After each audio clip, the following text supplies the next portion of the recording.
إن الحمد لله نحمده ونستعينه ونستغفره ونعوذ بالله من شرور أنفسنا ومن سيئات أعمالنا من يهده الله فلا مضل له ومن يضلله فلا هادي له وأشهد أن لا إله إلا الله وحده لا شريك له وأشهد أن محمدا عبده ورسوله أما بعد فإن خير الحديث كتاب الله وخير الهدي هدي محمد صلى الله عليه وسلم وشر الأمور محدثاتها وكل محدثة بدعة وكل بدعة ضلالة وكل ضلالة في النار.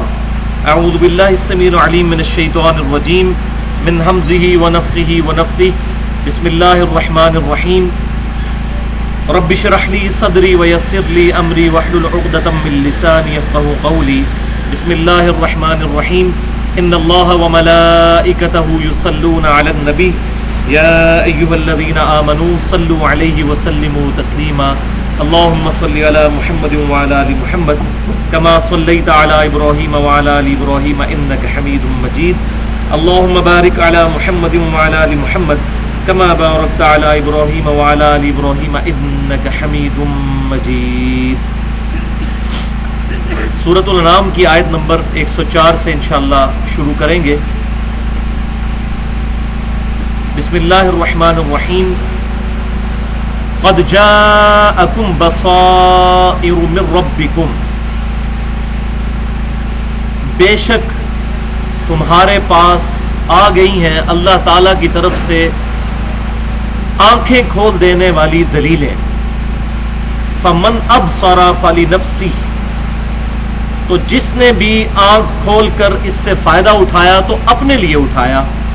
وَمَنْ عَمِيَ فَعَلَيْهَا، اور جو کوئی جان بوجھ کر اندھا بنا رہا تو اس کا وبال بھی اس پر ہوگا. وَمَا أَنَا عَلَيْكُمْ بِحَفِيظ، اور میں تم پر نگہبان بنا کر نہیں بھیجا گیا. یعنی یہ امام کائنات صلی اللہ علیہ وسلم کے ریفرنس سے آپ صلی اللہ علیہ وسلم کی مبارک زبان سے کفار مکہ کو یہ بات کہلوائی جا رہی ہے کہ آپ فرما دیجئے کہ بے شک تمہارے پاس تمہارے رب کی طرف سے روشن دلائل آ چکے ہیں، یعنی یہ اللہ کی کتاب. اب جو کوئی اس کتاب سے فائدہ اٹھائے گا اور اپنی اصلاح کرے گا تو وہ اپنی جان کے لیے کر رہا ہوگا، اللہ پر اس کا کوئی احسان نہیں. وَمَنْ عَمِيَ، اور جو کوئی اندھا رہا فَعَلَيْهَا، تو اس کا اندھا پن بھی اس پر وبال بنے گا.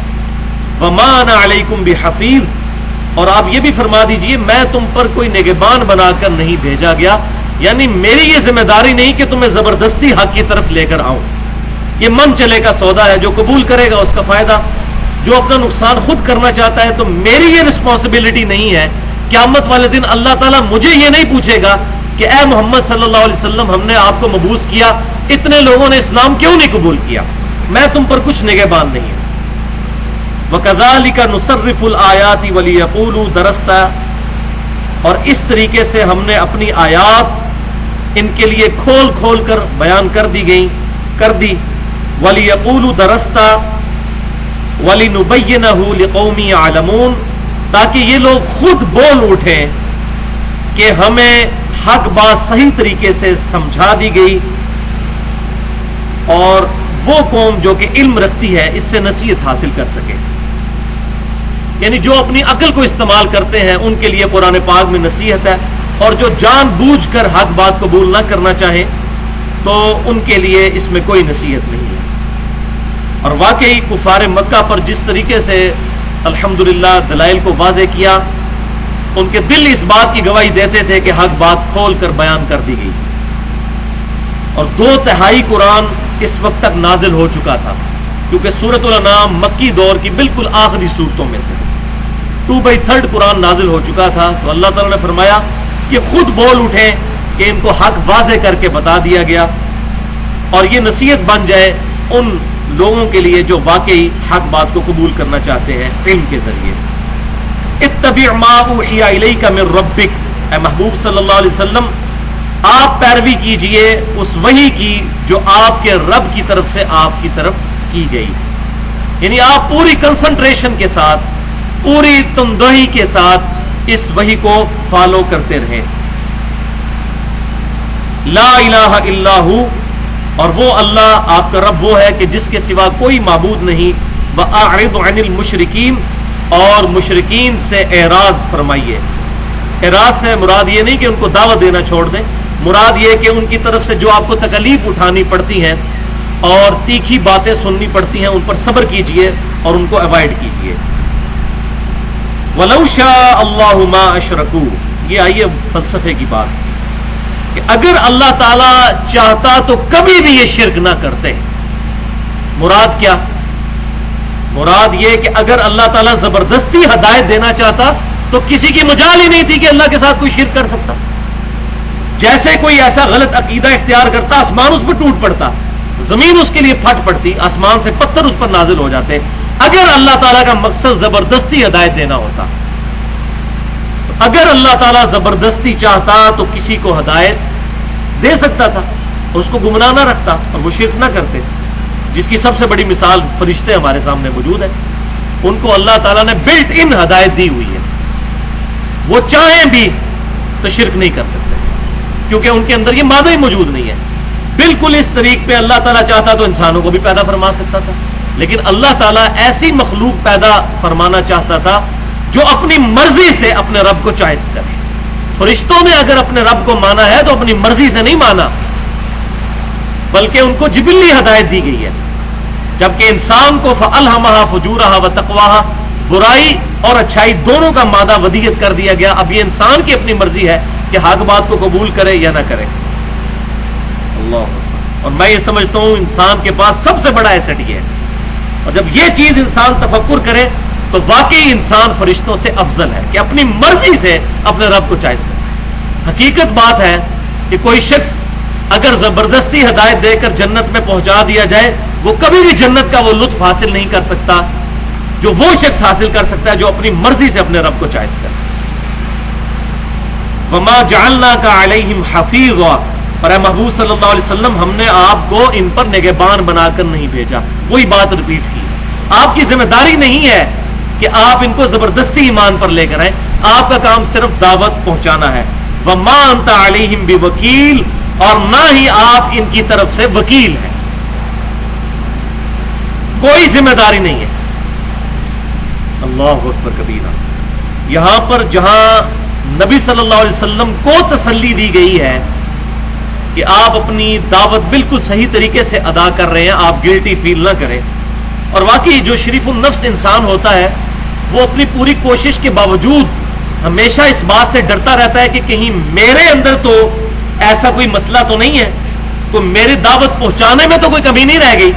اس حوالے سے آپ صلی اللہ علیہ وسلم کو کلیئر کیا جا رہا ہے کہ آپ کی دعوت بالکل پرفیکٹ ہے، آپ ان پر نگہبان نہیں بنائے گئے، آپ جس طریقے سے دعوت کا کام کر رہے ہیں یہ کرتے رہیں. اور اس دعوت میں ایک بات کا آپ خیال ضرور رکھیں، یہ بہت اہم ترین آیت ہے اور یہ اکثر ہمارے جو بڑے علماء ہیں جو لوگوں کو دعوت و تبلیغ کی تمیز سکھانا چاہتے ہیں وہ اس آیت کو کوٹ کرتے ہیں. وَلَا تَسُبُّوا الَّذِينَ يَدْعُونَ مِن دُونِ اللَّهِ، اور مت برا کہو ان کو جن کو یہ اللہ کے علاوہ پکار رہے ہیں. یعنی اللہ کے مقابلے پر جو ہستیاں انہوں نے معبود ٹھہرا رہی ہیں ان ہستیوں کو برا مت کہو، ان کو گالی مت نکالو. کیوں؟ فَيُسُبُّ اللَّهَ عَدْوًا بِغَيْرِ عِلْمٍ، تو یہ بغیر علم کے ہونے کی وجہ سے، جہالت کی وجہ سے اللہ کو گالی دینا شروع کر دیں گے. وَلِعَاذُ بِاللَّهِ تَعَالَى.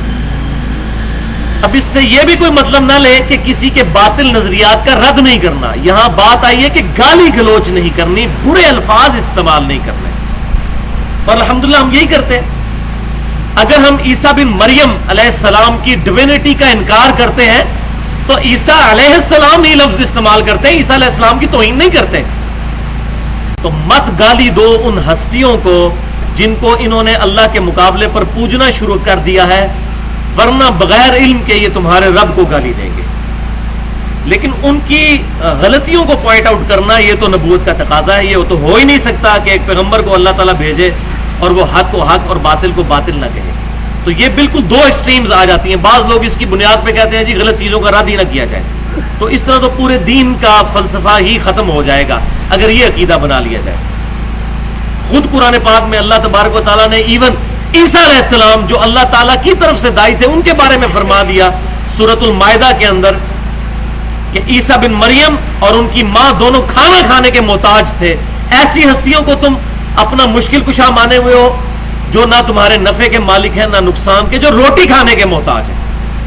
اب اس میں عیسیٰ علیہ السلام کی توہین نہیں ہوئی, ان کا سٹیٹس کلیئر کیا گیا ہے کہ جو روٹی کھانے کا محتاج ہے وہ الہ نہیں ہو سکتا. اسی طریقے سے سورۃ المائدہ میں آیا اگر اللہ تعالیٰ ارادہ کرے عیسیٰ ابن مریم ان کی ماں سب لوگوں کو ہلاک کر دے, اللہ کو کوئی پوچھ نہیں سکتا. یعنی جس کو موت آئے وہ تمہارا معبود نہیں ہو سکتا. اور عیسیٰ علیہ السلام کو بھی بالآخر موت آنی ہے اپنی سیکنڈ ڈسینڈنگ کے اندر, وہ تمہارے رب نہیں ہو سکتے. کذالک زینا لکل امت عملہم, یوں ہی ہم نے آراستہ کر دیا ہر امت کے لیے ان کے اعمال کو. ثم الی ربہم مرجعہم, پھر اپنے رب کی طرف لوٹ کر آنا ہے ان سب کو. فینبئہم بما کانوا یعملون, تو اللہ تعالیٰ ان کو بتا دے گا جو دنیا میں وہ اعمال کیا کرتے تھے. ہر امت کے لیے اس کے اعمال مزین ہو چکے ہوئے ہیں, چاہے وہ اچھے ہیں یا برے ہیں. ظاہر ہے برائی کے اندر بھی اٹریکشن موجود ہے, جبھی تو لوگ برائی کی طرف مائل ہوتے ہیں. اللہ تبارک و تعالیٰ نے آزمائش کے لیے اچھے اور برے اعمال دونوں سنوار دیے ہوئے ہیں.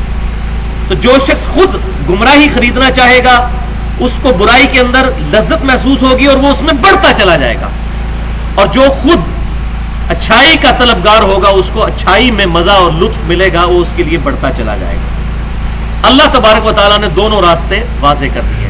انا ہدیناہ السبیل اما شاکرا و اما کفورا, ہم نے حق کا راستہ بھی واضح کر دیا, باطل کا بھی اب تمہاری مرضی, چاہو تو حق کو قبول کرو چاہے تو باطل کو قبول کرو, اللہ کی ناشکری اختیار کرو.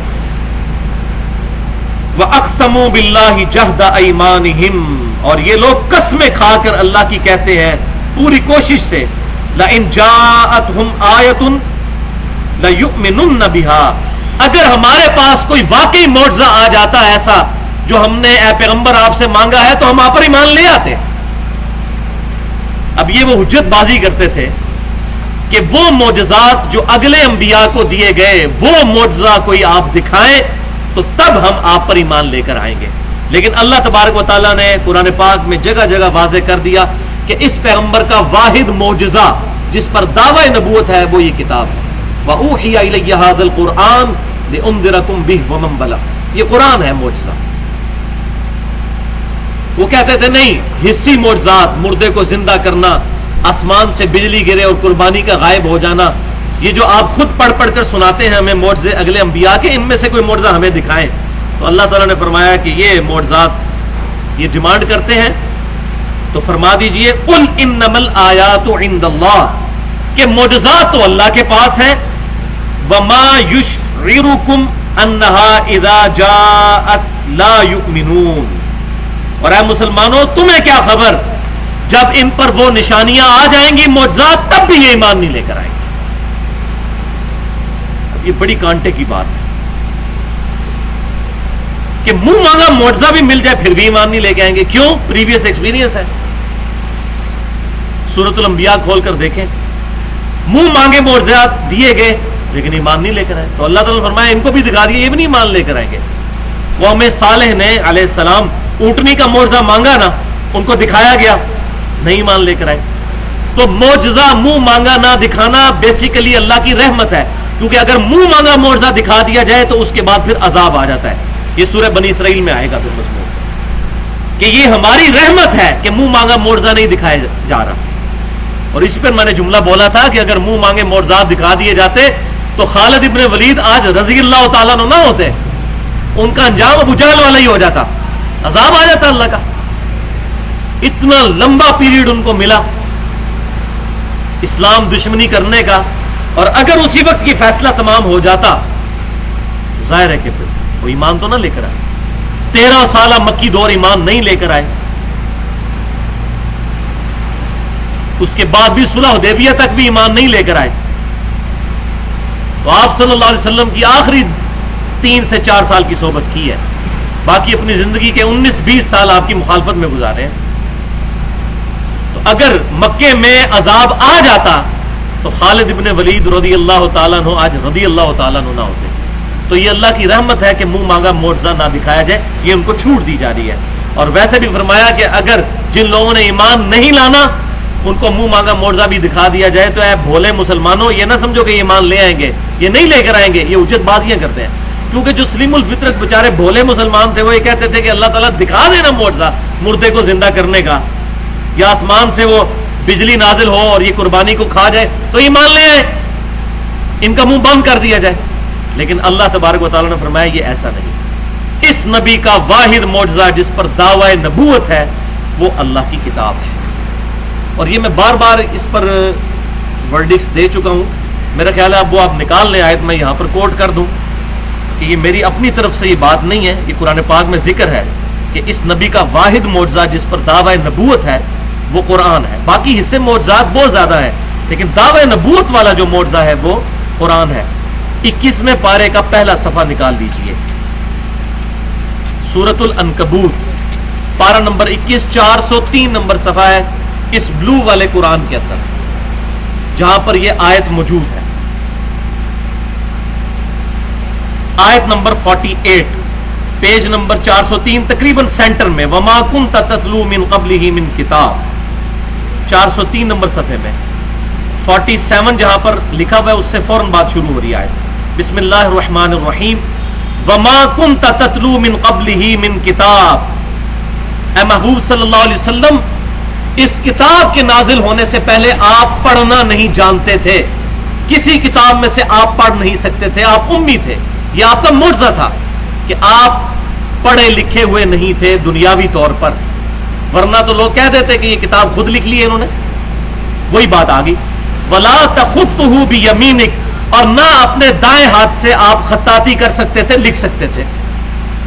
اذا لارتاب المبتلون, اگر ایسا ہوتا تو شک والوں کو شک میں مبتلا کر دیا جاتا, وہ تو شک میں پڑ جاتے کہ یار یہ غار ہرا میں جا کر اتنے عرصے سے بیٹھ رہے تھے تو وہاں سے یہ کوئی تحریر تیار کر کے لے آئے ہیں. آپ کی زندگی کھلی کتاب تھی لوگوں کے سامنے. 40 سال میں کسی شاعر کی آپ نے شاگردی اختیار نہیں کی, کسی سے لکھنا پڑھنا نہیں سیکھا. پھر یہ کیسے ہوا کہ ایک آدمی چند دنوں کے لیے غار ہرا کے اندر گیا اور واپسی پر وہ ایسا کلام لے کر آیا کہ بڑے بڑے شعراء نے اپنے کلام پاڑ دیے؟ یہ معجزہ ہی تو تھا. آپ کا پڑھا لکھا نہ ہونا معجزہ تھا, ہمارا پڑھا لکھا ہونا ہمارے لیے خوبی ہے اور نبی کے لیے پڑھا لکھا ہونا ان کے لیے عیب تھا. ورنہ لوگ کہہ دیتے, یہ قرآن پاک میں اللہ تعالیٰ نے فرما دیا سورہ یاسین کے اندر, وما ينبغي له, کہ نبی صلی اللہ علیہ وسلم وما علمناه الشعر وما ينبغي له, ہم نے اس نبی کو شعر و شاعری نہیں سکھائی اور نہ ان کی شان کے شان ہے. ڈاکٹر اقبال کے لیے شاعر ہونا خوبی ہے, ہمارے پروفٹ کے لیے شاعر ہونا نٹوریس کوالٹی ہے, خوبی نہیں ہے, ورنہ یہ قرآن شک میں ڈال دیا جاتا. تو اے نبی اس کتاب کے نزول سے پہلے نہ تو آپ کتاب میں سے کچھ پڑھ سکتے تھے, نہ اپنے دائیں ہاتھ سے کچھ لکھ سکتے تھے, ورنہ تو لوگوں کو شک پڑ جاتا. بل ہوا آیات بینات فی صدور الذین اوتوا العلم, بلکہ یہ تو اللہ کی روشن آیات ہے ان کے سینوں کے اندر جن کو اللہ تعالیٰ نے علم دیا ہے. وما یجحد بآیاتنا الا الظالمون, اور ہماری آیات سے تو جھگڑا نہیں کرتے جو مگر وہی جو کہ ظالم لوگ ہیں, جان بوجھ کر حق سے اناد کرنے والے ہیں. وقالوا لولا انزل علیہ آیۃ من ربی, اور یہ کہتے ہیں کہ ان پر ان کے رب کی طرف سے معجزہ کیوں نہیں دیا گیا ان کو. یہ جتنے معجزے ہم بخاری اور مسلم میں پڑھتے ہیں وہ مبارک انگلیوں سے چشموں کا جاری ہونا, آپ صلی اللہ علیہ وسلم کا پیٹھ کے پیچھے دیکھ لینا, پسینہ مبارک سے خوشبو, یہ دعوی نبوت والے معجزات نہیں تھے. دعوی نبوت والا معجزہ یہ کتاب ہے, جیسا کہ موسیٰ علیہ السلام کے لیے وہ عصا کا معجزہ تھا اور عیسیٰ علیہ السلام کے لیے وہ 5 بڑے معجزات. تو یہ کہتے ہیں کہ اس نبی کو کوئی معجزہ کیوں نہیں دیا گیا. قل انما الآیات عند اللہ, آپ فرما دیجئے معجزات تو اللہ کے پاس ہے. وانما انا نذیر مبین, اور میں تو نہیں ہوں مگر ڈر سنانے والا. میری رسپانسبلٹی یہ ہے کہ تمہیں آخرت کا ڈر سنا دوں, یہ کام ہے میرا. اولم یکفہم انا انزلنا علیک الکتاب یتلی علیہم, کیا ان کے لیے یہ معجزہ کافی نہیں ہے کہ ان پر اللہ کی آیات تلاوت کی جاتی ہیں جو ہم نے ان کی طرف نازل کی. ان فی ذلک لرحمۃ وذکری لقوم یؤمنون, اس کتاب کے اندر ہے رحمت اور ہے نصیحت ان لوگوں کے لیے جو واقعی ہی نصیحت قبول کرنا چاہیں. تو یہاں پر آ گیا کہ یہ کتاب ہے معجزہ. اولم یکفہم انا انزلنا علیک الکتاب, کیا ان کے لیے یہ معجزہ کافی نہیں ہے کہ ہم نے ان کی طرف کتاب نازل کی. تو دس ہولی بک is the only miracle of our prophet sallallahu alaihi wasallam, based upon which ہم دعوے نبوت کرتے ہیں آپ صلی اللہ علیہ وسلم کے لیے. اب آ رہی ہے جناب وہ آیت سورۃ الانعام کی آیت نمبر 110, جس کا حوالہ میں اکثر اپنے لیکچرز میں دیتا ہوں. کہ بڑے بڑے لوگ پوچھتے ہیں کہ اتنے بڑے بڑے بزرگ, اتنے بڑے بڑے علماء, ان کو بات کیوں نہیں سمجھ آتی؟ یہ کل کا چھوکرا ہمیں سمجھاتا ہے تو اتنے بڑے بزرگوں کو یہ بات کیوں نہیں سمجھ آئی؟ یہ ہمیں کہتے ہیں بخاری اور مسلم میں نماز کا طریقہ یہ لکھا ہوا ہے, لیکن اتنے بڑے بڑے بزرگ تو اس طریقے پہ نماز نہیں پڑھتے تھے, ان کو بخاری مسلم نہیں آتی تھی.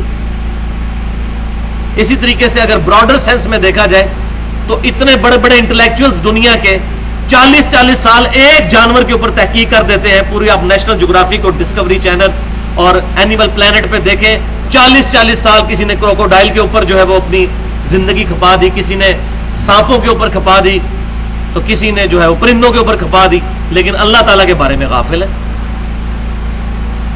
اس کریٹر کے بارے میں غافل ہے. تو یہ کیوں ہوتا ہے؟ یہ وہ فلسفہ بیان ہو رہا ہے. اور قرآن پاک میں جس طریقے سے یہاں پر یہ فلسفہ بیان ہوا ہے کسی اور جگہ نہیں ہوا. بسم اللہ الرحمن الرحیم.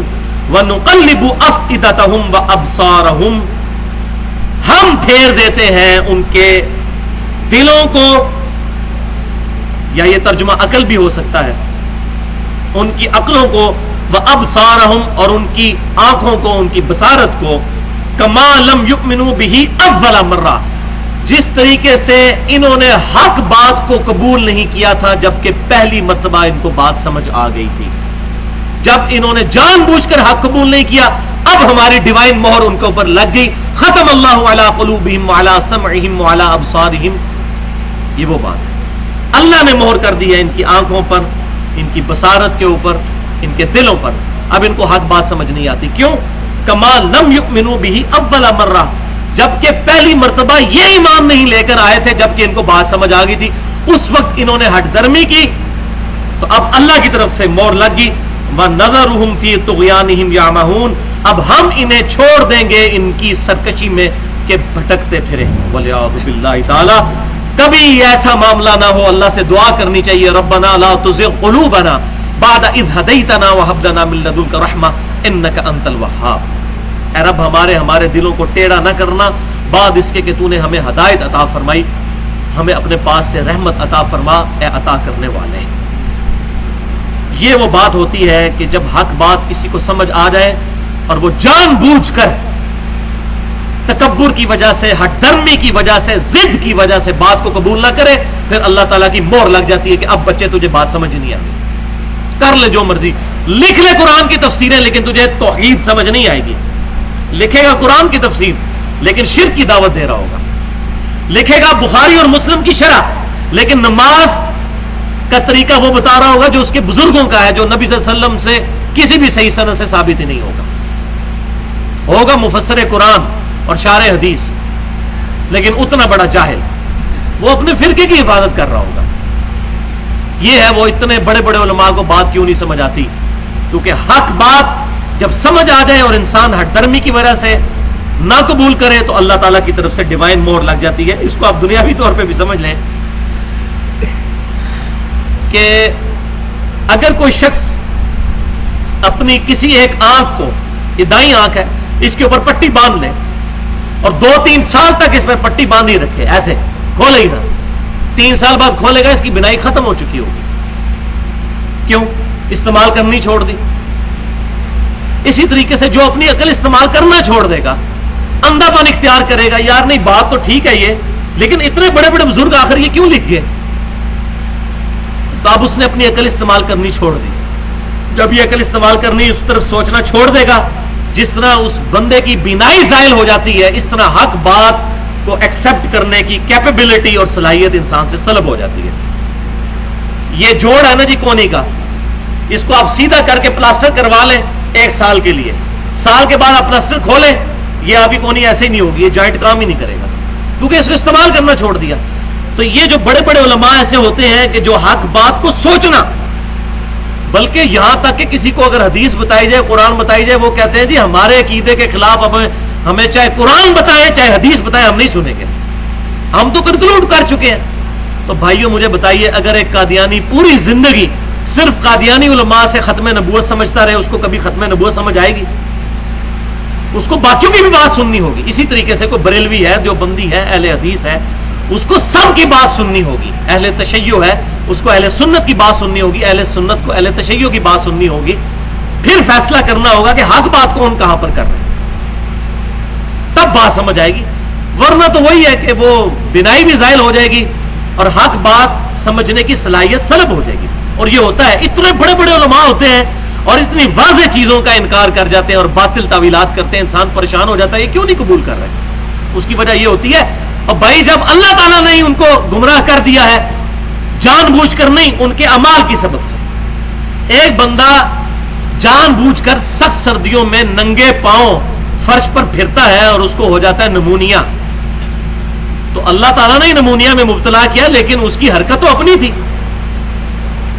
ایک بندہ جان بوجھ کر گٹر کا پانی پیے اور اس کو ہیپاٹائٹس ہو جائے اور کہ جی اللہ کی مرضی تھی، ہاں اللہ تعالیٰ کا قانون قدرت اس پر لاگو ہوگا. آگ پر ہاتھ رکھیں گے تو آگ جلائے گی. تو جن لوگوں نے جان بوجھ کر حق بات کو قبول نہیں کیا، پھر اللہ کی ڈیوائن مور لگ جاتی ہے، پھر ان کو بات سمجھ ہی نہیں آتی. آپ بالکل واضح بات ایک عام پرائمری اسکول کے بچے کو سمجھ آ رہی ہوتی ہے، لیکن اس عالم کو نہیں سمجھ آ رہی ہوتی. یار یہ بالکل واضح لکھا ہوا ہے، کہتے ہیں نہیں جی نہیں یہ اس کو ایسے نہیں ایسے نہیں. تو باطل تعویلات در تعویلات در تعویلات کرتے چلے جاتے ہیں. وہ اصل میں اللہ تعالیٰ کی طرف سے مہر لگ چکی ہے، اور اللہ تعالیٰ بچائے کہ کسی انسان پہ ایسا وقت آ جائے. اب دیکھ لیں، ابو جہل ابو الحکم کہا جاتا تھا، حکمت کا باپ، سمجھدار ترین آدمی تھا کفار مکہ میں، لیکن اس کو بات سمجھ نہیں آئی. اور ایک حبشی غلام سیدنا بلال رضی اللہ تعالیٰ عنہ کو توحید کی دعوت سمجھ آ گئی. آج وہ سیدنا بلال ہے اور ابو جہل جو ابو الحکم بھی نہیں، ابو جہل ہو چکا ہوا. اس کی حکمت اس کے کام نہیں آئی کیونکہ تکبر اور ہٹ درمی کی وجہ سے حق بات کو قبول نہیں کیا. لہذا کوئی کسی بھی مکتبہ فکر سے تعلق رکھتا ہے، اس کو ہر وقت اس بات کے لیے تیار رہنا چاہیے کہ اگر مجھے کسی نے کتاب و سنت سے کوئی بات بتائی اور واقعی وہ حق ہے، چاہے میرے مکتبہ فکر کے خلاف ہے، میں نے اس کو قبول کرنا ہے. ورنہ ڈر جائے اس وقت سے کہ مہر لگ جائے گی. یہی دیکھ لیں، اور یہ تقریباً مہر لگے ہوئے علماء تمام مکاتب فکر میں موجود ہیں. کسی ایک مکتبہ فکر کی میں بات نہیں کرتا، تمام مکاتب فکر میں موجود ہیں. اور بعض اوقات بڑی حیرانگی ہوتی ہے کہ جب ان کو بات بتائی جاتی ہے وہ کہتے ہیں جی بات آپ کی ٹھیک ہے، لیکن ہمارے جو بڑے علماء ہیں ان کا موقف اس میں یہ ہے. تو پھر کدھر گیا قرآن، پھر کدھر گئی سنت، پھر کدھر گئی حدیث؟ وہ سب کچھ بیک گراؤنڈ میں ڈال دیا گیا. تو یہ تکبر اور ہٹ درمی انسان کو گمراہی تک پہنچا دیتی ہے. وَلِعَوْذُ بِاللَّهِ تَعَالَى. اللہ تعالیٰ محفوظ کرے کہ ہم پر کبھی ایسا وقت آئے کہ ہم پر کوئی بندہ حق بات پیش کرے اور ہم اس کی بات کو قبول نہ کریں. وَلِعَوْذُ بِاللَّهِ تَعَالَى. لہذا یہ فلسفہ بھی بھائیو کلیئر ہوا. اللہ تعالیٰ انیشلی کسی کو گمراہ نہیں کرتا، بلکہ جو شخص خود گمراہی کماتا ہے وہی، جو میں ابھی شروع میں بھی صحیح مسلم میں جو خطبہ ہے جو ہم ہر لیکچر کے شروع میں پڑھتے ہیں، مَن يَهْدِهِ اللَّهُ فَلَا مُضِلَّ لَهُ. جسے اللہ تعالیٰ ہدایت دے اسے کوئی گمراہ نہیں کر سکتا. وَمَن يُضْلِلْهُ فَلَا هَادِيَ لَهُ. اور جسے اللہ ہی گمراہ رہنے دے اس کو کوئی ہدایت نہیں دے سکتا. اللہ تعالیٰ کبھی نہیں چاہتا کہ میرے بندے گمراہ ہوں، لیکن جب کوئی شخص خود اللہ تعالیٰ کی ڈیوائن مور اپنے اوپر لگواتا ہے جان بوجھ کر وہ اعمال کر کے، پھر وہ مجرم تو وہ شخص خود ہوا. الحمدللہ ہمارا 7واں پارہ یہاں پر مکمل ہوا. اب اگلی آیت دیکھیے، اللہ تبارک و تعالیٰ نے اسی مضمون کو کیسا کھول کر مزید بیان کیا ہے کہ جن پر اللہ مہر لگا دے ان کی حالت کیا ہوتی ہے. وَلَوْ أَنَّنَا نَزَّلْنَا إِلَيْهِمُ الْمَلَائِكَةَ. اور اگر ہم ان پر فرشتے اتار دیں، فرشتے ان پر اتار دیں, یہ سامنے فرشتوں کو دیکھ لیں. وَكَلَّمَهُمُ الْمَوْتَى, اور مردے قبروں سے نکل کر ان سے باتیں کرنا شروع کر دیں. وَحَشَرْنَا عَلَيْهِمْ كُلَّ شَيْءٍ قُبُلًا, اور ہر وہ شے ان کے سامنے جمع کر دی جائے جو ان کی خواہش ہے کہ دکھاؤ فرشتے کی طرح, فلاں چیز کی طرح, جنت کی طرح, دوزخ کی طرح, یہ تمام چیزیں ہم ان کو دکھا دیں. مردے قبروں سے نکل کر ان کو یہ بات بتا دیں کہ ہم لوگ کفر پر مرے, ہمارا انجام دوزخ ہے, تم حق بات محمد صلی اللہ علیہ وسلم کی دعوت حق قبول کرو. ما کانوا لیؤمنوا, تب بھی یہ ایمان نہیں لے کر آئیں گے. اب بتائیں اس سے بڑی بات کیا ہو سکتی ہے؟ کیوں؟ وَمَن يُضْلِلْهُ فَلَا هَادِيَ لَهُ, جس کو اللہ گمراہ کر دے اس کو کوئی ہدایت نہیں دے سکتا. اللہ اکبر کبیرہ والحمد للہ کثیرہ وسبحان اللہ بکرۃ واصیلا. سبحان اللہ وبحمدہ عدد خلقہ ورضا نفسہ وزنۃ عرشہ ومداد کلماتہ. یا حی یا قیوم برحمتک استغیث اصلح لی شأنی کلہ ولا تکلنی الی نفسی طرفۃ عین. سب کچھ دیکھ لیں, ان پر آسمان سے فرشتے نازل ہوں, مردے قبروں سے نکل کر ان سے بات کریں, ہر وہ شے جس کا یہ انکار کرتے ہیں ان کے سامنے لا کھڑی کی جائے, تب بھی یہ ایمان نہیں لے کر آئیں گے. الا ان یشاء اللہ, ہاں مگر اللہ اگر زبردستی کسی کو ایمان دینا چاہے وہ الگ بات ہے. وہ دروازہ ہمیشہ کھلا ہے کہ اللہ تبارک و تعالیٰ کسی کو زبردستی ایمان دینا چاہے. اور یہ اس لیے بیان کی کہ اللہ کے کنٹرول سے کوئی بات باہر نہیں ہے, ہوگا ایسا ہی, لیکن معجزانہ طور پر اللہ تعالیٰ اگر فیصلہ فرمانا چاہے تو کسی کے لیے فرما سکتا ہے. وَلَٰكِنَّ أَكْثَرَهُمْ يَجْهَلُونَ, لیکن اکثر لوگ جو ہیں وہ بالکل جاہل ہیں. جاہل سے مراد اپنی عقل کو استعمال نہیں کرتے, جذبات کے ذریعے سوچتے ہیں, اور یہ جاہل کی نشانی ہوتی ہے. جاہل آدمی ہمیشہ اپنے جذبات کو سامنے رکھتا ہے. وہ جی اسی تے عرصہ دراز تو اسی تے شروع تو یہ ہی, ہم تو شروع سے یہی کرتے آ رہے ہیں, اور جذبات کو وہ کر رہے ہوتے ہیں نا. اب عقل استعمال کرنی چاہیے کہ اگر ہمارے آباء و اجداد یا ہمارے بزرگوں نے کوئی غلط عقائد اختیار کیے تھے, ہم شروع سے ان چیزوں کے ساتھ ہمیں محبت ہو گئی ہے, تو کیا واقعی وہ حق ہے کہ نہیں؟ حق ہے نا, ان کو قبول کریں. اگر باطل ہے تو محض اپنی جذباتیت کی وجہ سے, اپنی عقیدت کی وجہ سے ہم باطل بات قبول کر کے اپنا بیڑا غرق کیوں کریں؟ کوئی ہندو ہے, اس کو اپنے وہ جو سو کارڈ بنائے ہوئے بت ہیں ان کے ساتھ بچپن سے عقیدت ہوتی ہے. اب اگر اس کو کوئی یہ بات سمجھائے کہ بھائی ایک دفعہ تو اپنی عقل استعمال کرو کہ یہ بت جو اپنے ہاتھوں سے تراشتے ہو یہ تمہارے مشکل کشا کیسے ہو سکتے ہیں؟ اب وہ کہ نہیں مجھے وسوسے آ رہے ہیں ان کی باتیں سن کے, اتنے بزرگوں کی توہین کی طرف مجھے یہ اکسا رہے ہیں. آخر ہمارے اتنے بڑے بڑے پنڈت پاگل ہیں جو یہ کرتے آئے ہیں. اب کسی کو حق بات بتائی جائے نا تو کہتے ہیں چلیں یہ بات تو صحیح ہے, لیکن وہ جو بزرگ تھے ہمارے ان کا کیا بنے گا؟ بھائی تم اپنی قبر کی فکر کرو. قیامت والے دن تو ہر شخص اپنے باپ سے, ماں سے, بیٹے سے, بھائی سے, بیوی سے, اولاد سے بھاگے گا. قرآن پاک میں مضمون کئی جگہ ہے. تو بھائی دنیا میں ان سے بھاگو. اگر کسی کے غلط نظریات ہیں حق طریقے سے پازیٹیو انداز میں دعوت ضرور پہنچاؤ, لیکن اگر بات نہیں مانتے تو علیحدگی اختیار کرو, ان کی وجہ سے اپنی آخرت نہ برباد کرو. بولے اعوذ باللہ تعالی. وَكَذَلِكَ جَعَلْنَا لِكُلِّ نَبِيٍّ عَدُوًّا شَيَاطِينَ الْإِنسِ وَالْجِنِّ. اللہ تعالیٰ فرما رہا ہے ہم نے بنا دیے اس طریقے سے ہر نبی کے لیے دشمن, سرکش جنوں میں سے بھی اور انسانوں میں سے. عدوًا شیاطین الانس والجن, ہم نے کھڑے کر دیے انسانوں میں سے اور جنوں میں سے نبی کے دشمن, ان کے ماننے والوں کے دشمن, آزمائش کے لیے. یوحی بعضهم الی بعض, جو چپکے سے ایک دوسرے کو وحی کرتے ہیں. یعنی جن جو ہے وہ انسانوں کے دلوں پر آ کر غلط نظریات القاء کرتے ہیں اور اس طریقے سے اپنی بات آگے چلاتے ہیں. من الجنۃ والناس, جو آخری صورت میں پناہ مانگی گئی ہے کہ ان تمام وسوسہ دلانے والوں سے اے اللہ ہم تیری پناہ میں آتے ہیں. من الجنۃ والناس, جو جنوں میں سے بھی ہیں انسانوں میں سے. زخرف القول غرورا, جو خوشنما باتیں دھوکہ دینے کے لیے سکھاتے ہیں جن انسانوں کو. ولو شاء ربک ما فعلوه, اور اگر اللہ تعالیٰ چاہتا زبردستی تو کبھی بھی یہ ایسی حرکت نہ کر سکتے کوئی جن اور انسان کہ لوگوں کو غلط بات کی طرف مائل کریں. فَذَرْهُمْ وَمَا يَفْتَرُونَ، تو اے محبوب صلی اللہ علیہ وسلم ان کو چھوڑ دیجئے، اور جو یہ برے عقائد اور بہتان باندھ رہے ہیں ان کو ان کے حال پر چھوڑ دیجئے. یہ نہیں کہ دعوت نہ دیجئے، دعوت دیجئے، لیکن ان کی وجہ سے دل بردشتہ نہ ہو کہ یہ حق بات کیوں نہیں قبول کرتے. ان کو ان کی گمراہی میں رہنے دیں، آپ کا کام صرف دعوت پہنچانا ہے.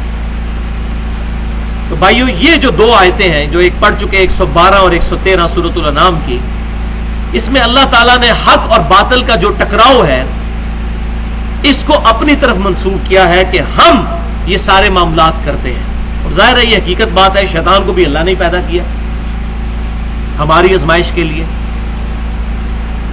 اگر اللہ تعالیٰ زبردستی اسے ہدایت دینا چاہتا تو دے سکتا تھا، وہ تو اپنی گمراہی کی وجہ سے اس نے گمراہی خریدی. ہم وہ صوفیاء والا عقیدہ بھی نہیں رکھتے کہ اللہ تعالیٰ نے جان بوجھ کے شیطان کو گمراہ کیا ہے، جیسا کہ کشف المجوب میں علی بن عثمان حجویری صاحب نے لکھا کہ اللہ تعالیٰ نے زبردستی شیطان سے یہ کام کروایا، وَلِعَوْذُ بِاللَّهِ تعالیٰ. اور آدم علیہ السلام سے بھی زبردستی غلطی کروائی. ایسا نہیں، اللہ تعالیٰ کی طرف ان چیزوں کو منسوب نہیں کیا جائے گا، بلکہ خیر اللہ کی طرف منسوب ہوگا اور شر اپنی طرف منسوب کیا جائے گا. یہ تو ایک موٹا پوائنٹ ہے، صحیح مسلم کی ایک لمبی حدیث ہے، کبھی موقع ملا تو میں سناؤں گا، پہلے بھی میں بیان کر چکا ہوں.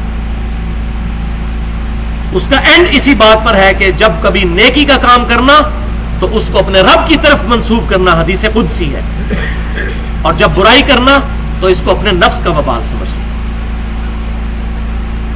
تو اللہ تعالیٰ ایسے حالات کریٹ فرما دیتا ہے تاکہ حق اور باطل کی تمیز ہو کہ کون دودھ پینے والا مجنو ہے اور کون واقعی اپنے رب کے لیے قربانی دینے والا ہے.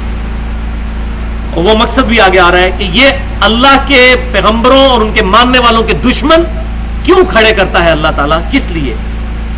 وَلِتَصْغَىٰ إِلَيْهِ أَفْئِدَةُ الَّذِينَ لَا يُؤْمِنُونَ بِالْآخِرَةِ، تاکہ ان لوگوں کے دل یا ان کی عقلیں مائل ہو جائیں جو آخرت پر صحیح طریقے سے ایمان لانے والے نہیں ہیں.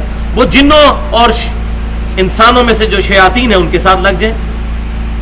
وَلِيَرْضَوْهُ وَلِيَقْتَرِفُوا مَا هُمْ مُقْتَرِفُونَ، اور تاکہ پسند کریں اور کرتے رہیں جو گناہ وہ اب کر رہے ہیں. جو گناہ گار لوگ ہیں وہ اسی طریقے پر چلتے رہیں، ان کے لیے یہ راستہ مزین رہے. اللہ تبارک و تعالیٰ نے ان کو ان کی گمراہی پر چھوڑ دیا ہے. اور ظاہر ہے اس میں امپلائڈ بات ہے، جو حق بات پر رہنا چاہے اللہ تبارک و تعالیٰ اسے حق پر رکھے گا. میں پھر وہی بات ریپیٹ کروں گا جو میں اکثر کرتا ہوں کہ دنیا میں ہر کام اللہ کے اذن اور اجازت سے ہو رہا ہے، اللہ کی مرضی سے نہیں ہو رہا. یہ دو الگ باتیں ہیں. اللہ کی مرضی کبھی نہیں ہے کہ کوئی شخص اللہ کی نافرمانی کرے. وہ سورہ زمر میں نے کئی دفعہ بیان کیا ہے، آیت موجود ہے کہ اگر تم کفر کرو گے تو اللہ غنی ہے، اور اگر تم شکر کی روش اختیار کرو گے تو اللہ یہی اپنے بندوں کے لیے پسند کرتا ہے. تو یہ جملہ جو بولا جاتا ہے کہ اللہ کی مرضی کے بغیر چڑیا بھی پر نہیں مار سکتی، اس جملے کو یوں بولنا چاہیے کہ اللہ کے اذن کے بغیر چڑیا بھی پر نہیں مار سکتی. تو دنیا میں جو زنا ہو رہا ہے کیا اللہ کی مرضی سے ہو رہا ہے؟ نہیں، اللہ کی مرضی ہے. اللہ تو قرآن میں کہہ رہا ہے وَلَا تَقْرَبُوا الزِّنَا، زنا کے قریب بھی مت پھٹکنا. یہ بڑا برا راستہ ہے 10 کمانڈمنٹس میں سورہ بنی اسرائیل کے اندر. زنا کرنا تو بڑی دور کی بات ہے. تو یہ تمام کام اللہ کے اذن اور اجازت سے ہو رہے ہیں، مرضی سے نہیں. اجازت کیا ہے؟ اگر کوئی اذان سننے کے باوجود برائی کی طرف جانا چاہتا ہے اس کو اجازت ہے، جائے بھائی، جائے دوزخ میں جانا ہے. تو اگر اجازت نہ ہوتی تو جیسے ہی قدم برائی کی طرف اٹھتے زمین پھٹتی اور انسان زمین کے اندر دھنس جاتا اگر زبردستی ہو. اس طریقے سے اذان ہو، آپ کی مرضی ہے، آپ مسجد کی طرف جائیں، اللہ کی طرف سے اجازت ہے، چاہے جائیں یا نہ جائیں. مرضی یہ ہے کہ جائیں، اس میں مرضی نہیں کہ نہ جائیں. تو اجازت میں اور مرضی میں فرق سمجھیں.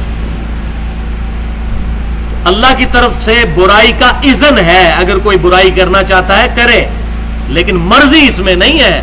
اگر کرے گا تو اس کا پھر وبال بھی بھگتے گا. ورنہ اگر اذان ہوتی ہمارے زبردستی پاؤں مسجد کی طرف چل پڑتے ہماری مرضی کے بغیر. ایسا کبھی نہیں ہوا. نہ کبھی ایسا ہوا ہے کہ کوئی بندہ مسجد میں جا رہا ہو اور شیطان ٹینجیبل فارم میں سامنے آ کے کھڑا ہو جائے، میں تمہیں مسجد ہی نہیں وڑن دینا، آج میں تجھے مسجد میں نہیں داخل ہونے دوں گا. کبھی ہمارے آباء و اجداد میں ایسی بات رپورٹ نہیں ہوئی کہ کوئی مسجد جا رہا ہو, سامنے شیطان آگے کھڑا ہو جائے, آج مسجد میں تو نہیں جا سکتا. کبھی ہوا ایسے؟ ہر چیز اللہ تعالیٰ نے انسان کی اذن پہ چھوڑ دی, اس کی مرضی جو مرضی کرے. لیکن اللہ کی مرضی نیک اعمال اور پیغمبر صلی اللہ علیہ وسلم کی اتباع میں ہے. اجازت ہے پیغمبر کی نافرمانی کرے, مرضی اس کی اپنی مرضی, لیکن اللہ تبارک و تعالیٰ کی مرضی اس میں نہیں, صرف اذن اور اجازت ہے. یہ اجازت وہ والی نہیں ہے کہ جو مرضی کرتے رہو. اجازت سے مراد یہ ہے کہ اگر کرے گا تو اللہ تعالیٰ کی طرف سے فوراً عذاب نہیں آئے گا, آخرت میں پھر عذاب آئے گا, وہاں پھر کوئی نہیں کسی کو بچا سکتا. بخاری اور مسلم کی متفق علیہ حدیث ہے, آپ صلی اللہ علیہ وسلم نے فرمایا, اے میری بیٹی فاطمہ, اس بات پر مت اکڑنا کہ تم اللہ کے نبی کی بیٹی ہو, اپنے اعمال ساتھ لے کر آنا, اگر اللہ نے تمہیں پکڑ لیا تو میں بھی تمہیں نہیں چھوڑا سکوں. حالانکہ جنتی عورتوں کی سردار ہے, بخاری اور مسلم کی متفق علیہ حدیث ہے, لیکن ہمیں سنایا جا رہا ہے کہ میں نے اپنی بیٹی کو بھی یہ کیٹیگوریکل مینشن کر دیا ہے کہ اعمال ہوں گے پھر انشاءاللہ شفاعت بھی فائدہ دے گی. اور یہ اکثر لوگ پھر پوچھتے ہیں, جی اگر اعمال ہوں گے پھر شفاعت کا کیا فائدہ؟ تو بھائی اعمال ہوں گے, شفاعت کا فائدہ اس لیے کہ کسی کے اعمال اتنے پرفیکٹ ہو ہی نہیں سکتے کہ اللہ کی بارگاہ میں قبول ہو. کوئی شخص یہ دعویٰ کر سکتا ہے, اپنی طرف سے کوشش کرے, پھر جو اس میں کمی اور کمزوری رہ جائے گی اس کی کمپنسیشن شفاعت رسول سے, اللہ تعالیٰ کی رحمت سے ہو جائے گی, صلی اللہ علیہ وسلم عز و جل صلی اللہ علیہ وسلم انشاءاللہ. افغیر اللہ ابتغی حکما وہو الذی انزل الیکم الکتاب مفصلا. اے محبوب صلی اللہ علیہ وسلم, ان سے پوچھئے کیا میں اللہ کے سوا کسی اور کو منصف اور حاکم مان لوں اپنے اوپر, جبکہ اللہ وہ ہے جس نے تمہاری طرف یہ کتاب نازل کی, انتہائی مفصل کتاب. اس کتاب کے نازل ہو جانے کے بعد کوئی شخص جان بوجھ کر گمراہی اختیار کرے کہ وہ حق کو چھوڑ کر باطل کا راستہ اختیار کرے, یہ ہو ہی نہیں سکتا. یہ سوالیہ انداز ہے, سرچنگ کوسچن. والذین آتیناہم الکتاب, اور جن کو ہم نے کتاب دی تھی اس سے پہلے, تورات اور انجیل جن لوگوں کو دی تھی, یعلمون انہ منزل من ربک بالحق, وہ جانتے ہیں کہ یہ کتاب حق کے ساتھ نازل ہوئی ہے آپ کے رب کی طرف سے. میں کئی دفعہ بتا چکا ہوں کہ آج بھی تورات اور انجیل کے اندر اس کتاب اور ہمارے پروفٹ صلی اللہ علیہ وسلم کی پروفیسیز, پریڈکشنز موجود ہیں. ان کو پتا تھا کہ یہ کتاب حق ہے. فلا تکونن من الممترین, تو اے انسان تو شک کرنے والوں میں نہ ہو جانا.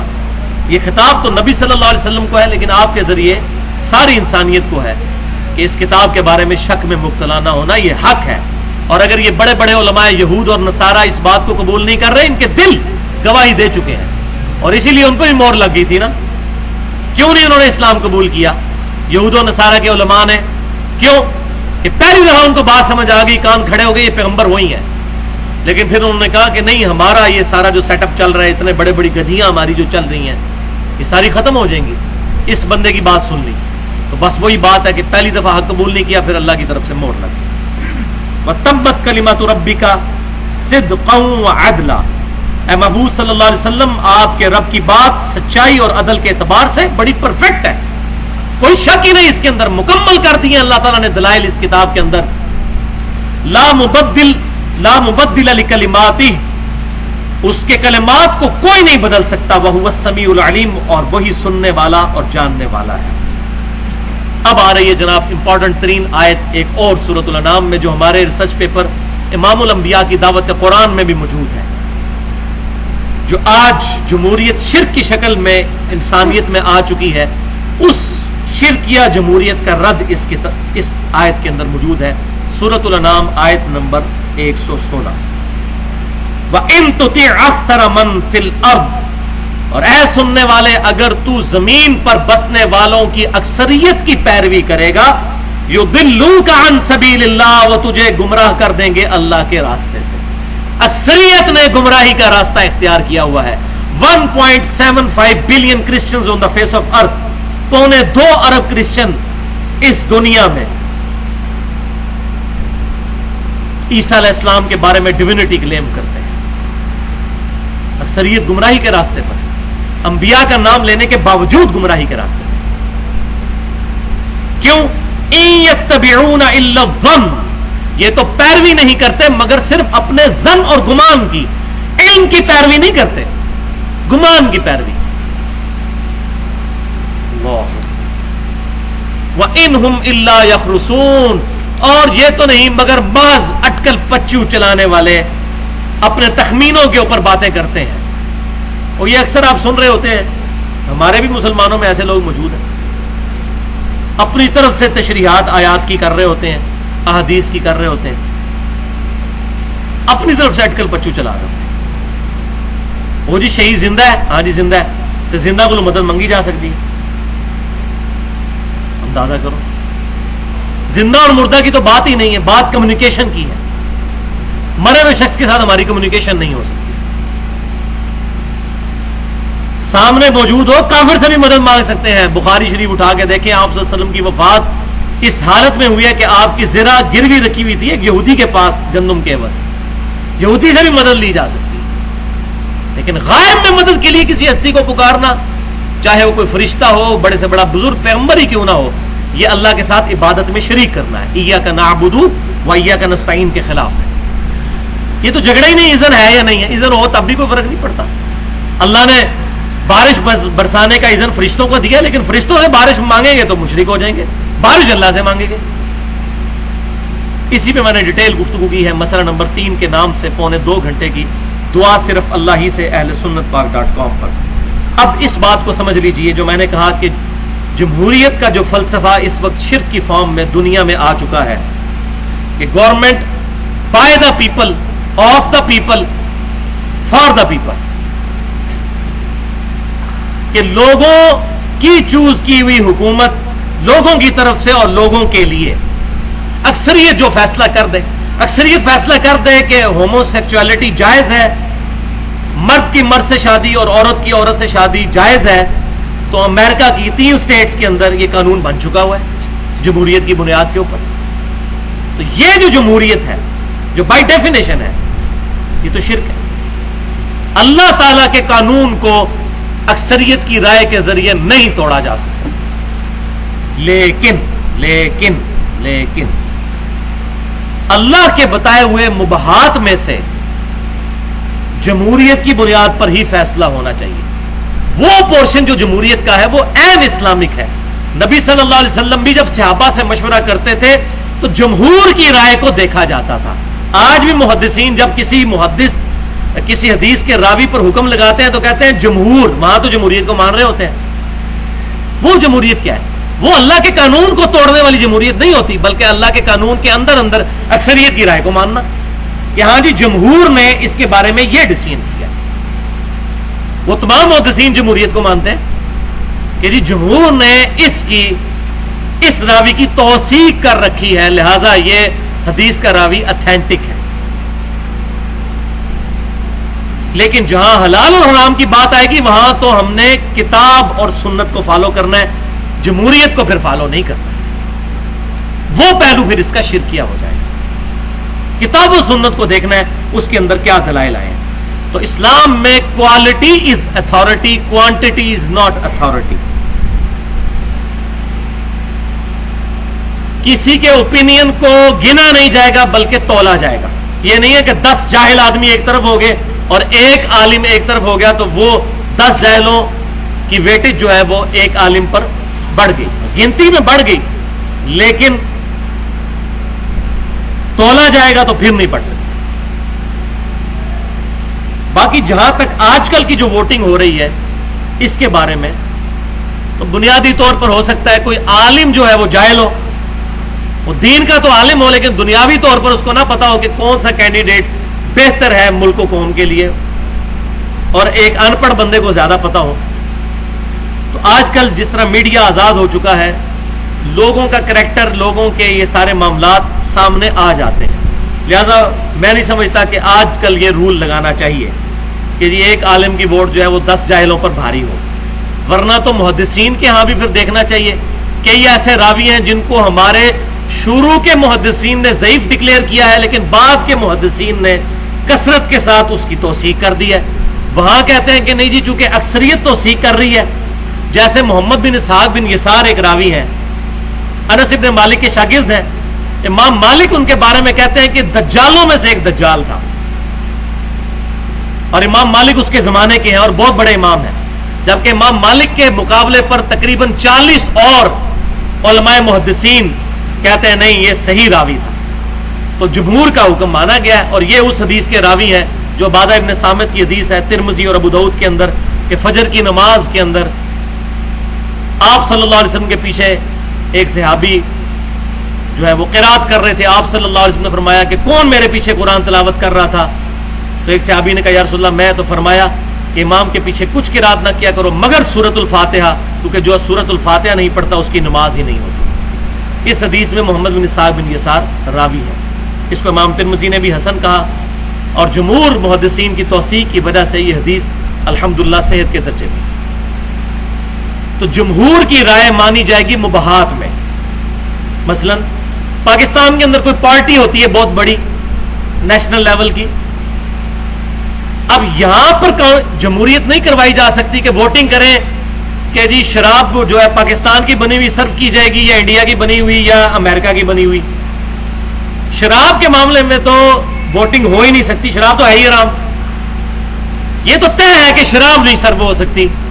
ہاں اب ڈیسائیڈ کرنا ہے کہ روح افزا سرو کرنا ہے یا 7 اپ یا سپرائٹ یا ڈیو یا کوئی اور بوتل یا کوئی اور مشروب، اس میں جمہور کی رائے لی جا سکتی ہے کہ بتائیں اکثریت کا کیا فیصلہ ہے۔ ساری چیزیں ہی حلال ہیں تو اکثریت کا فیصلہ لے لیا جائے، اکثریت جو کہتی ہے وہ بات مان لی جائے۔ تو یہ جمہوریت کا پورشن آپ صلی اللہ علیہ وسلم خود اڈاپٹ کرتے تھے، صحابہ سے مشورہ کرتے تھے، جیسا کہ غزوہ احد کے موقع پر آپ صلی اللہ علیہ وسلم کی قطعاً یہ رائے نہیں تھی کہ مدینہ شریف سے باہر نکل کر جنگ کی جائے، آپ کی رائے تھی کہ مدینہ شریف کے اندر رہ کر مقابلہ کیا جائے، لیکن اکثریت تھی صحابہ کی جو 9 مسلم تھے انصار میں سے، ان کی رائے یہ تھی کہ ہم کیوں ڈر کے یہاں بیٹھے، ہم آگے بڑھ کر کافروں کا مقابلہ کریں گے۔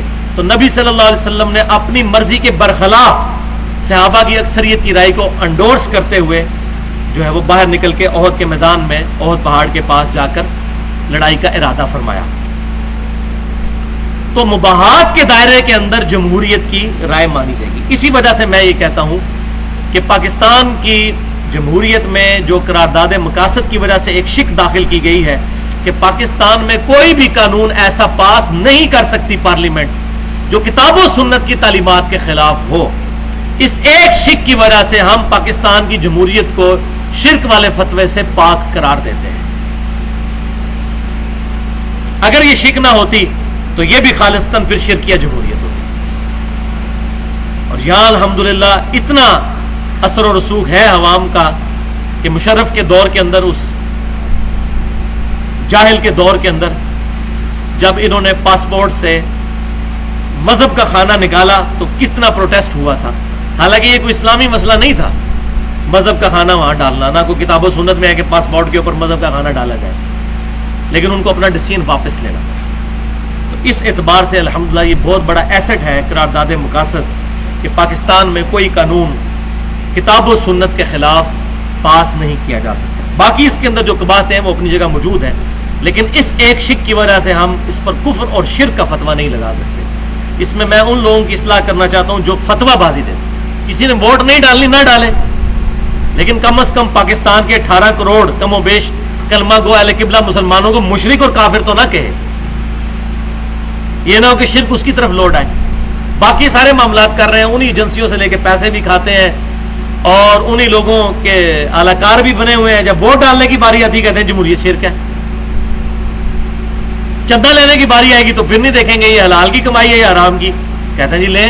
وہ جی نبی صلی اللہ علیہ وسلم نے یہودیوں سے بھی معاہدہ کر لیا تھا، جب پیٹ کی باری آتی پھر اس قسم کی صلح حدیبیہ کی اور باقی مثالیں مساق مدینہ کی دینا شروع کر دیتے ہیں۔ تو حق بات یہی ہے کہ ایسی جمہوریت جس میں قانون سازی ہو کتاب و سنت کے خلاف، وہ تو ہوگی شرک، اور جہاں یہ ہو کہ باقی معاملات کے اندر ٹریفک کے قوانین ہیں یا باقی ہمارے پاسپورٹ کے قوانین، یہ اس طرح کے معاملات میں کتاب و سنت کے خلاف کوئی قانون نہ ہو، دنیا کے اندر اکثریت کی رائے کے ساتھ فیصلہ کیا جا سکتا ہے۔ لہذا یہ معاملہ بھی کلیئر ہو گیا کہ اکثریت جو ہے وہ اپنے گمان کی پیروی کرتی ہے، علم کی پیروی نہیں کرتی، اور اسلام ہی وہ دین ہے جس نے توہمات کو چھوڑ کر ڈیفینیٹ علم کے اوپر عقائد اور نظریات کو بنیاد بنانے کی طرف ترغیب دلائی ہے. اگلی آیت بھی پڑھ لیجئے تاکہ یہ مضمون مکمل ہو جائے. ان ربک هو اعلم من یضل عن سبیلہ، بے شک آپ کا رب خوب جانتا ہے کہ کون ہے جو راستے سے بہک چکا ہے.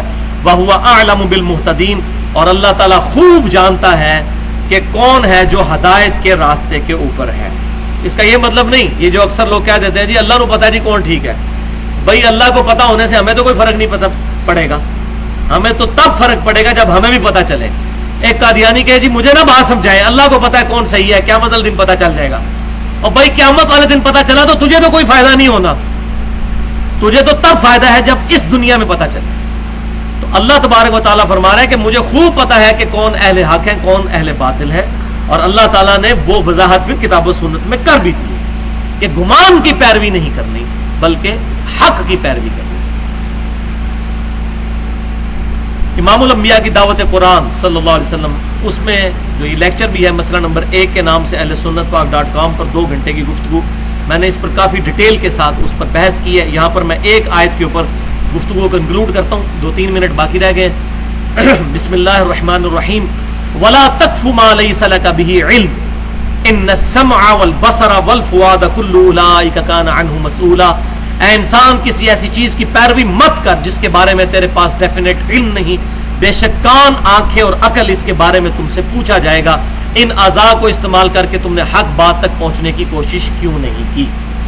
اسلام وہ دین ہے جو توہمات کے ڈھیر کو الگ کر کے ڈیفینیٹ علم کے اوپر بنیاد رکھتا ہے. اور اسی پر میں نے تقریباً 35 منٹ کی گفتگو کی ہے. مسئلہ نمبر 39 کے نام سے علم وحی اور علم سائنس کی اہمیت اور ان کا دائرہ کار. اسلام صرف 2 علوم کو مانتا ہے، یا وحی کے علم کو یا سائنس کے علم کو، تیسرے کسی علم کو نہیں مانتا. ان علوم کی بنیاد کے اوپر اگر کسی نے عقائد اور نظریات بنائے ہوئے ہیں تو بالکل ٹھیک، اور اگر ان کی بنیاد اس پر نہیں ہے تو وہ اسلام کے نزدیک ریجیکٹڈ ہے. اللہ تعالیٰ سے دعا ہے جو حق بات میں نے کہی ہمارے دلوں میں راسخ فرمائے. اگر جس بات میں میرے منہ سے کوئی غلط بات نکل گئی تو اللہ تعالیٰ ہمارے دلوں سے معاف کر دے. سبحانک اللہم و بحمدک اشہد ان لا الہ الا انت استغفرک و اتوب الیک وما علینا الا البلاغ المبین.